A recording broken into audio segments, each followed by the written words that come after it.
Allez, on est de retour pour la seconde partie de l'émission. On a des débats qui continuent pendant la pub, des débats féconds entre Christian Poyot et Dany Lang. Je suis sûr qu'on va pouvoir trouver un terrain d'entente sur l'impact de la fiscalité sur l'investissement.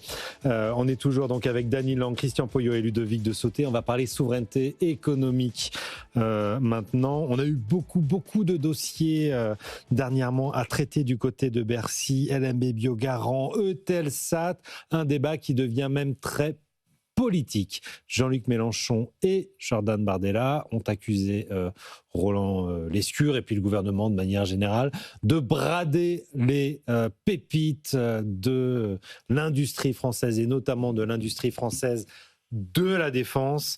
Est-ce que c'est le cas, Ludovic de Sauté? J'ai envie de commencer chaque dossier, avec vous. Les dossiers que vous avez cités sont tous différents. Tous différents, on peut les reprendre. Et d'ailleurs, n'appellent pas la même réponse à la fois de l'État. Hein. Donc, donc du coup, il y a du dégradé. Moi, ce qui m'inquiète dans les propos de Mélenchon, Bardella et autres, on va dire, finalement, curieusement, les souverainistes de la souveraineté, on va dire, pour résumer, oui, c'est que plutôt que de la grande braderie, eux, ils proposent de la grande anesthésie, quoi. Finalement, une sorte de monde économique sur laquelle la France pourrait construire une ligne Maginot pour protéger indéfiniment toute industrie et tout ça. Il y a des mesures, Eutelsat par exemple, sur lequel il y a vraiment un feu rouge qui a été mis en place. Voilà. Eutelsat, c'est intéressant parce qu'en gros, pour faire vite, on va dire, c'est les antennes satellites qui permettent toutes les télécommunications civiles et militaires. Oui. Et vu de France, l'enjeu, évidemment, c'est Elon Musk et Starlink. Il y a eu l'avant-après de l'Ukraine où tout d'un coup, on a vu que la dépendance à Starlink et à la galaxie Elon Musk pouvait donner le vertige. Ok, donc après, sur un autre dossier, quand on parle de LMB, là, on parle de petits ventilateurs importants, certes, pour les sous-marins, pour le Rafale et tout ça, mais qui sont intégrés eux-mêmes dans des complexes mécaniques beaucoup plus lointains et tout ça. Je ne suis pas un spécialiste, mais le dossier a été étudié et tout ça. Ce qui est plus grave, c'est que une partie aujourd'hui de la classe politique, on va dire les deux extrêmes, se place en se disant finalement, défendre l'industrie française, c'est la verrouiller. Ni plus ni moins, c'est-à-dire construire un château fort. À l'époque où on voit que une partie de la réussite ou de la fait que la France tienne, ça se joue aussi sur la balance commerciale à un Airbus. Donc demandons à Airbus de verrouiller aussi toute sa production, de faire que les ailes soient pas faites en Espagne, les fuselages je sais pas où.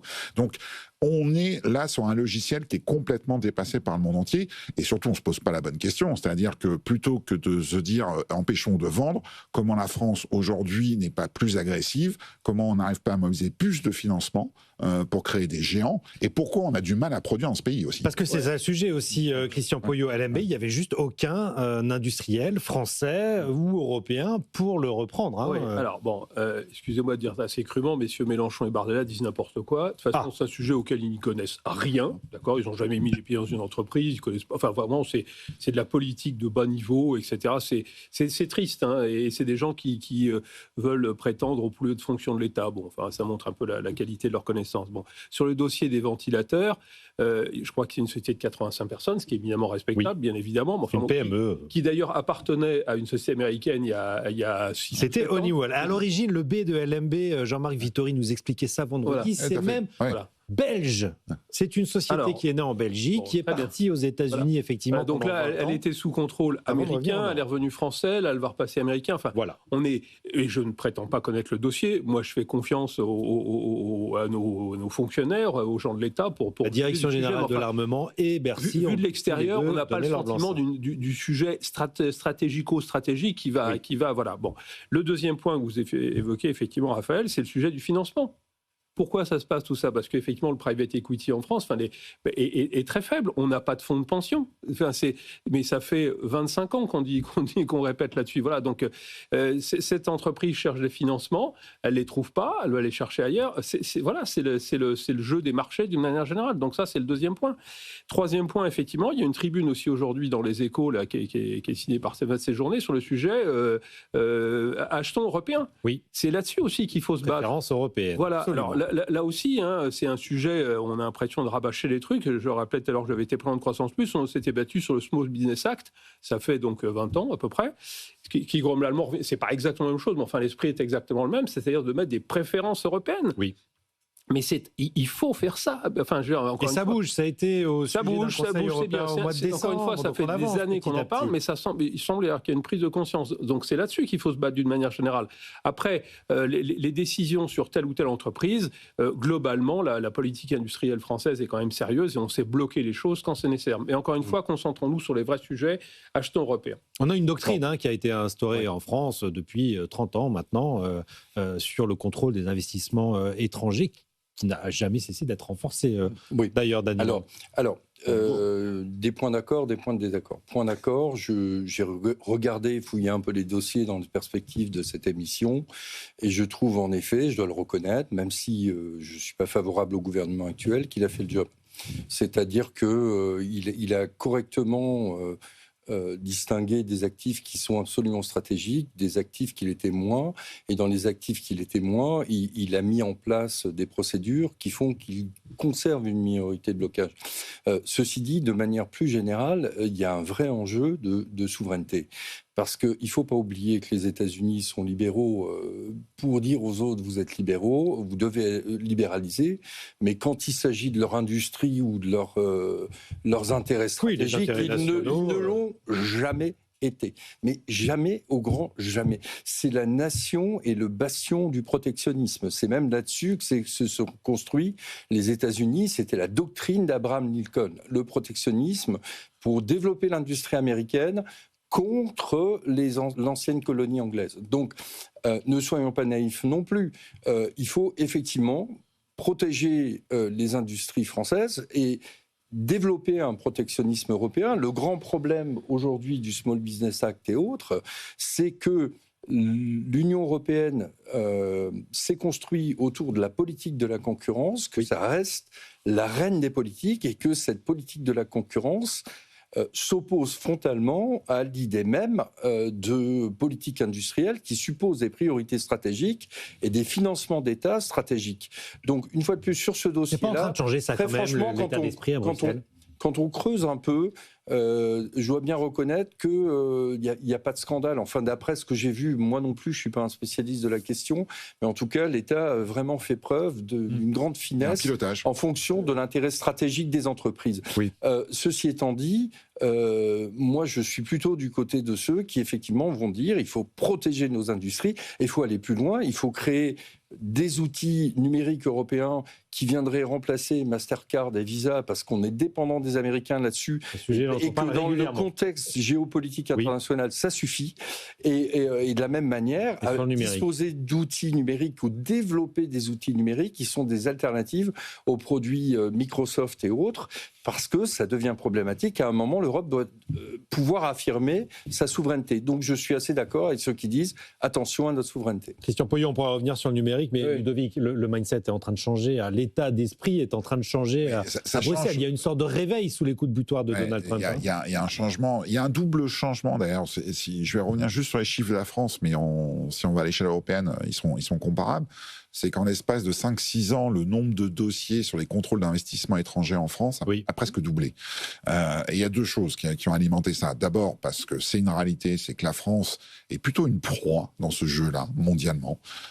Et ça, c'est notre propre faiblesse, c'est l'investissement. Ça prouve qu'on a de la valeur aussi. Oui, ça prouve qu'on a de la valeur, mais ce que disait Christian est très juste. C'est-à-dire, c'est notre faiblesse aussi à faire naître, à faire éclore, à faire qu'il y ait des licornes et ainsi de suite, peu importe le domaine. Finalement, c'est la faiblesse de l'investissement. C'est-à-dire qu'il y a quand même un plafond qui existe pour certaines entreprises. Ouais, exactement. Et il y a la deuxième chose aussi, c'est que le monde a changé, notre sensibilité a changé. C'est-à-dire que ce qui a été une victoire il y a 10 ou 15 ans en disant on a revendu ça aux Américains, youhou et machin, là, aujourd'hui, honnêtement, on voit bien qu'il y a des enjeux, on se pose des questions, on a une autre perception. On parle d'un domaine, là, on va dire, on est essentiellement dans la défense, mais il y a des dossiers dans le médicament, il y a des dossiers dans l'agroalimentaire et tout ça, parce que la souveraineté... Doliprane fait des levées de boucliers. Heureusement. La souveraineté est partout. Elle est partout. Et la réponse, honnêtement, aujourd'hui, je vais reprendre l'exemple d'Airbus, il est connu et tout ça, mais il y a une partie de la réponse aussi, c'est faire naître des géants européens en capacité de. L'exemple du cloud est colossal aujourd'hui. La dépendance de l'Europe par rapport au cloud américain est quasiment totale, même s'il y a des mesures de sécurité et tout ça. Mais même quand il y a des mesures de sécurité, j'allais dire, le matériel reste encore américain. Donc aujourd'hui... 80% des investissements européens dans le numérique partent aux États-Unis. Aujourd'hui, il y aura un switch de la part des systèmes américains, des Amazon, des Google et tout ça, mais il y a le CAC 40 qui s'effondre dans la minute. C'est la nuit numérique en Europe. Ça, très clairement. Christian Poyot. Oui, c'est un vaste et très complexe sujet, si j'ose dire. Sur ce sujet numérique, je rappelle ce que je dis assez souvent, c'est une chaîne, d'accord ? Donc de toute façon, personne n'est complètement indépendant. Hein. Moi, j'ai appris il y a peu de temps qu'en fait, sur les composants, les chips, il faut un isolant extrêmement fort, et en fait, il est fait par une société japonaise qui tire ça de produits, de cochons, de trucs comme ça, et qui a 90% du marché pour faire les isolants des plus grandes machines. Donc, c'est la démonstration de Milton Friedman avec le stylo. Exactement, la fameuse vidéo là-dessus. Qu'on est tous ATML qui a 90%, donc c'est toute une chaîne. Voilà. Donc de dire que sur le numérique, sujet que je pense connaître assez bien, on va être, autonome, n'a pas de sens par nature, bien évidemment. Bon, voilà. Après, ce qu'il faut, c'est choisir... il y a des degrés de dépendance et choisir ses combats. Voilà. Il faut dire là, OK, là, on peut, là, on peut pas, etc., etc. Et on va pas faire l'émission là-dessus. Mon sujet principal, c'est la data. Hein. Tout ça fonctionne. Si vous voulez, il y a les moteurs, mais l'essence, c'est les données, c'est les informations des entreprises, des citoyens, etc. Et là-dessus, la France, notamment, mais même l'Europe est en avance par rapport aux États-Unis. Donc, battons-nous, dans le sens positif du terme, bien évidemment, sur ce sujet pour garder la souveraineté de nos données et exploitons-les de la meilleure manière possible pour en tirer des bénéfices. Donc, davantage les données que le cloud, que non, mais le cloud, il faut être conscient quand même qu'il y a une partie les infrastructures militaires françaises ne sont pas sur AWS ou sur autre chose. Voilà. Des grandes sociétés pétrolières françaises, on imagine lesquelles, on travaille pour eux. Sur certains sujets, il n'y a pas non plus de cloud, c'est on-premise parce qu'il faut garder l'information. Donc les entreprises, vous savez, elles ne sont pas folles non plus parce qu'il y a le combat entre États. Alors les Américains ont toujours été protectionnistes, mais les Anglais ont toujours été protectionnistes, les Allemands ont toujours été protectionnistes. On dit souvent que les Français ont toujours été protectionnistes. Enfin, on pourrait faire la liste globalement sur le sujet. Donc, il y a des degrés là encore. Donc les États font attention à ça, mais les entreprises aussi, parce qu'il y a une concurrence internationale qui est très forte. Si vous voulez, AWS c'est Amazon, Amazon c'est le commerce. Vous doutez bien que les sociétés qui sont dans la grande distribution ne vont pas travailler avec AWS parce que c'est un concurrent potentiel. Donc, tout ça, c'est un écosystème. Voilà, donc c'est un vrai sujet. Détenu par 3 acteurs. Enfin, le problème, c'est quand même Google, Microsoft et Amazon. On est bien d'accord. Donc c'est un vrai sujet. Très complexe, on ne sera jamais indépendant sur tout, ça n'a pas de sens, ça n'existe pas. Choisissons nos combats et encore une fois, les données, la data de manière générale est le vrai point sur lequel il faut se concentrer. Il y avait l'initiative du Health Data Hub où là, pour le coup, effectivement, il y avait les acteurs américains qui avaient été choisis, ce qui pour moi n'était pas une bonne solution. On est en train de revenir dessus. Enfin, voilà, on pourra multiplier les exemples. Donc, les partenariats avec des normes type Secnum Cloud, qu'on a mis en place. Vous avez raison, c'est-à-dire des partenariats américano-européens qui permettent de défendre certaines choses, qui réduit les fonctionnalités. C'est une bonne solution ou pas ? Oui, c'est une bonne solution. Les clouds, Secnum Cloud, n'ont pas l'intégralité des fonctionnalités, parce qu'évidemment, les produits originaux sont plus à l'avance. Mais ils permettent de répondre à certaines solutions. Si vous voulez, il n'y a pas un sujet où on appuie, pof, ça y est, le problème est réglé. C'est une multitude de réflexions, de raisonnements, de stratégies, de positionnements, et encore une fois, de choisir ses combats. Moi, je suis toujours optimiste par nature, comme je pense tous les chefs d'entreprise. La France et l'Europe ont quand même plein de choses à dire sur le sujet. Il y a des sujets où on est quand même très bon. Je rappelle encore une fois que la première communauté dans la Silicon Valley, c'est des Américains, c'est des Français, etc. Voilà. Mistral fait aussi plein de choses. Voilà. Donc, il faut se battre, dans le bon sens du terme, encore une fois, sur ces sujets, mais ne mélangeons pas tout. Hein. C'est comme quand on parle de l'IA, on mélange la Gen AI, la data science, la robotique, et on fait un paquet de tout ça, etc. Voilà, c'est des sujets complexes, passionnants, porteurs d'avenir et de futur, mais il faut les étudier attentivement. Bon, un dernier mot pour terminer. On voit un sondage OpinionWay qui est paru la semaine dernière sur les patrons français, et ce sondage est intéressant dans le sens où il traduit qu'aujourd'hui, on a à peu près 9 patrons sur 10 en France qui sont vraiment inquiets sur la notion de souveraineté.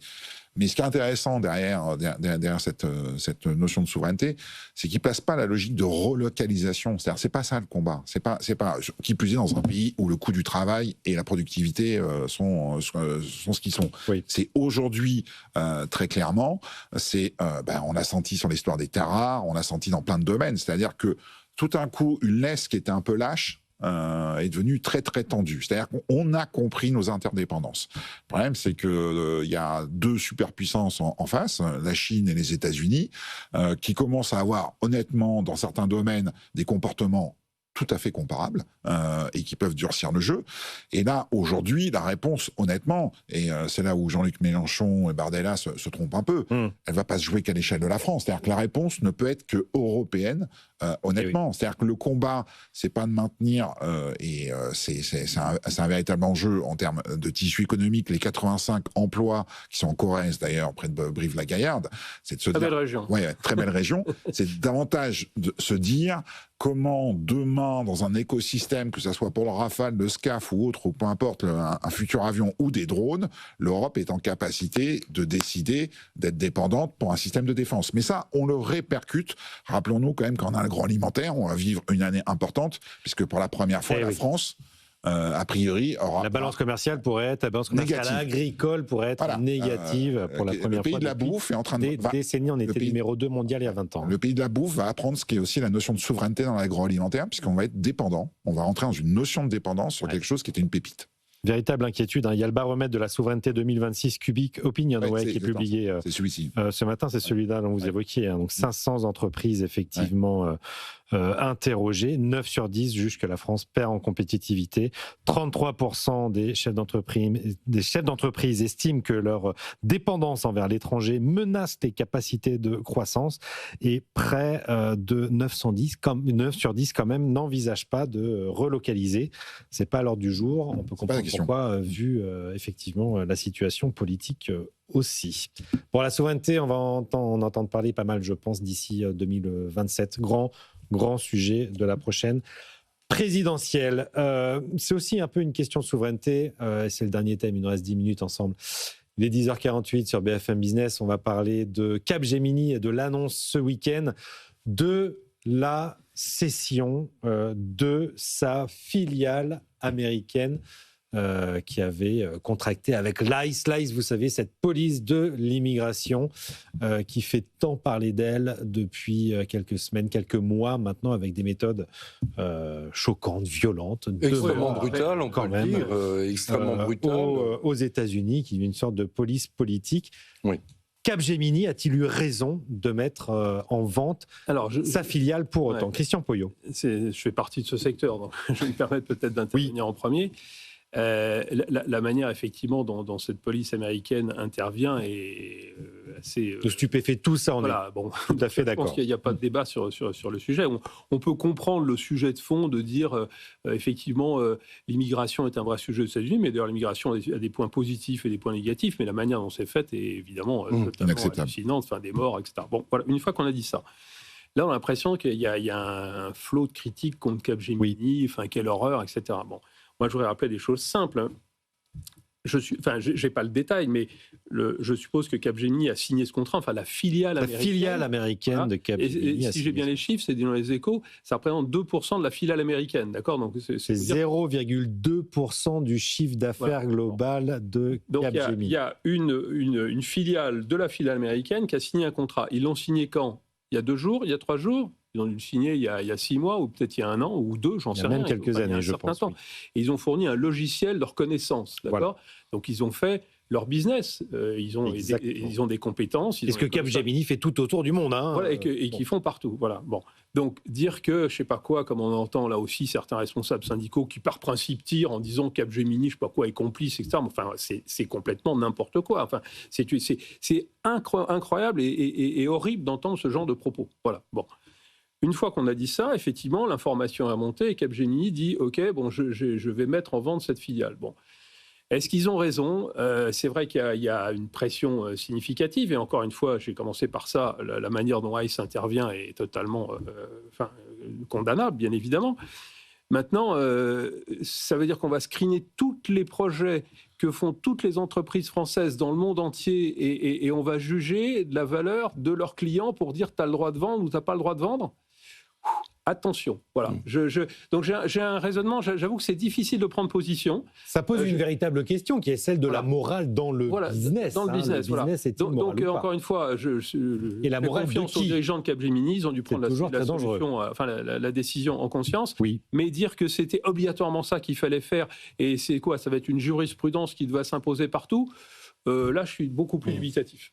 Danny Lang. Alors je partage votre sens de la nuance. C'est-à-dire que, effectivement, si chaque fois qu'une entreprise est impliquée dans telle ou telle chose à des degrés divers, évidemment, c'est une question de degré, c'est une question d'implication. Voilà. Mais il faut quand même rappeler que dans le cas de Capgemini, la pression, elle est d'abord partie en interne, des syndicats internes. C'est les syndicats internes qui ont fait démarrer ça. Et effectivement, on peut entendre que se rendre complice de ce genre d'activité extrêmement brutale, ça peut être problématique. Le problème étant de savoir où est-ce qu'on place le curseur. Voilà. Et c'est pas une réponse simple, j'ai pas de réponse absolue. Moi, je comprends qu'au vu de la pression, notamment interne, Capgemini ait décidé de renoncer à cette filiale, même s'il y avait peut-être mieux à faire, renoncer à ses activités au sein de cette filiale, présenter des excuses et puis se recentrer sur d'autres activités.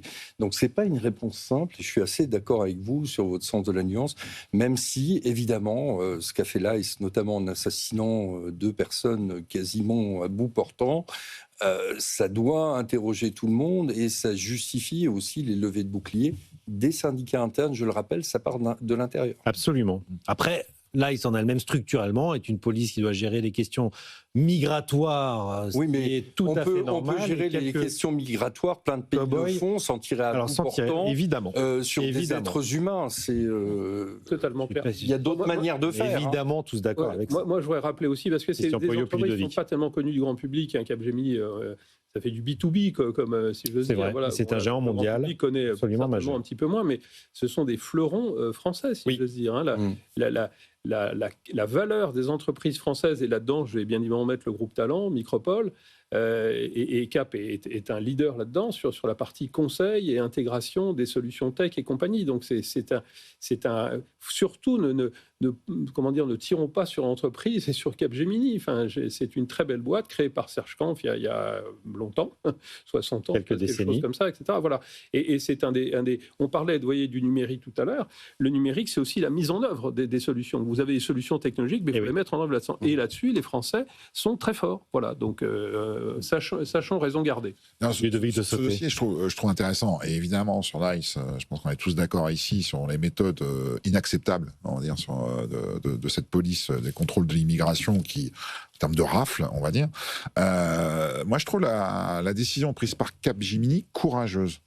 C'est assez rare, en fait, d'avoir une décision aussi rapide et aussi claire et aussi limpide. On aurait pu craindre qu'ils passent par des méandres, finissent par noyer le poisson, des choses comme ça. Là, la rapidité a été spectaculaire. D'exécution, effectivement. Conseil d'administration convoqué le week-end et décision, communication immédiate tombée au cœur du week-end et tout ça.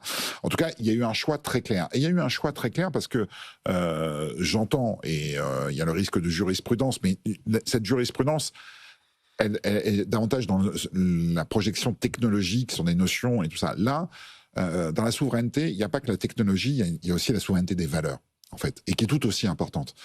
Et je pense que c'est aussi quelque chose auquel on va être confronté, malheureusement, dans lequel on rentre, c'est se dire que au-delà du business, dans nos choix, qu'est-ce qu'on oriente en termes de mode de vie, en termes d'équilibre et tout ça.